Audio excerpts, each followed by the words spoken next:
Hello ചങ്ങായിമാരെ, എല്ലാവർക്കും സുഖമല്ലേ? നമ്മൾ കാണാൻ പോകുന്നത് വയനാട് ലക്കിടിക്ക് അടുത്തുള്ള ഒരു ഹണി മ്യൂസിയത്തിലേക്കാണ്. ചെന്ന് കയറുമ്പോൾ തന്നെ മ്യൂസിയത്തിൻ്റെ മുൻഭാഗത്തായിട്ട് ഒരു തേനീച്ചയുടെ പ്രതിമയൊക്കെ ഉണ്ടാക്കി വെച്ചിട്ടുണ്ട്. അതുപോലെ തന്നെ ഒരു ചേച്ചി അവിടെ നമ്മളെ കാത്തു നിൽപ്പുണ്ടായിരുന്നു. നമ്മളുള്ളിലേക്ക് വിളിച്ചുകൊണ്ട് പോയിട്ട് അവിടുത്തെ കാര്യങ്ങളൊക്കെ നമുക്ക് പറഞ്ഞു തന്നിട്ടുണ്ട്. തേൻ ശുദ്ധീകരിച്ച് തേനിലെ വെള്ളവും ഒറിജിനൽ തേനും തമ്മിൽ വേർതിരിക്കുന്നതാണ് അവിടെ നമുക്ക് ചേച്ചി പറഞ്ഞു തന്നിട്ടുള്ളത്. ചേച്ചി ഇപ്പോൾ എടുത്തു വെച്ചാണ് തേനിൽ നിന്ന് മാറ്റപ്പെട്ടിട്ടുള്ള വെള്ളം.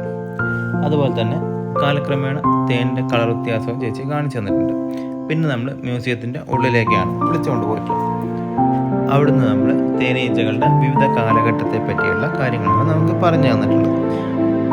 ചേച്ചിയുടെ ഒരു വിവരണം കഴിയുമ്പോഴത്തേക്കും നമുക്ക് തേനിനെ പറ്റി ചെറിയൊരു ഐഡിയ കിട്ടും. വയനാട് പോകുന്നവർ എന്തായാലും ഇത് ഒന്ന് കാണാൻ പോകുന്നത് നല്ലതാണ് കേട്ടോ.